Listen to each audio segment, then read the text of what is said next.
মুহূর্তের সেরা 5। অশান্তি পাকাতে পারে এমন আশঙ্কায় গ্রেফতার করা হয়েছে 1,500 জনকে, তা নিয়ে সরব সিইও মনোজ আগরওয়াল।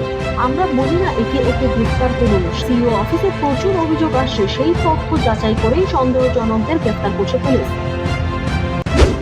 অদিতি মুন্সি ও তার স্বামীর বিরুদ্ধে পুলিশে অভিযোগ, মনোনয়নপত্রে সম্পত্তির তথ্য গোপন সহ প্রতারণা ও আয়কর ফাঁকির অভিযোগ বিজেপি প্রার্থী প্রবীণজ্যোতি তিওয়ারির বিরুদ্ধে। বুধবার দ্বিতীয় দফার ভোটের 48 ঘন্টা আগে অর্থাৎ আজ সন্ধ্যা থেকেই একাধিক বিধিনিষেধ বলবৎ। কোনো প্রকার মোটর বাইক র্যালি বা দলবদ্ধভাবে চালানো যাবে না বাইক। যোগীরাজ্যের আইপিএস এর বিরুদ্ধে মামলা কলকাতা হাইকোর্টে, নির্বাচনের দায়িত্বে থাকা কারো কাজে হস্তক্ষেপ করবে না আদালত, মন্তব্য হাইকোর্টের বিচারপতি কৃষ্ণা রাওয়ের।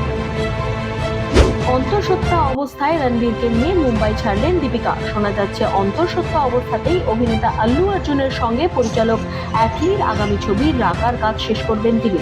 সেরা 5 এই পর্যন্তই। পরবর্তী খবরের আপডেটের জন্য চোখ রাখুন নিউজ পোল বাংলায়। নিউজ পোল বাংলা, খবর বিশ্বজুড়ে।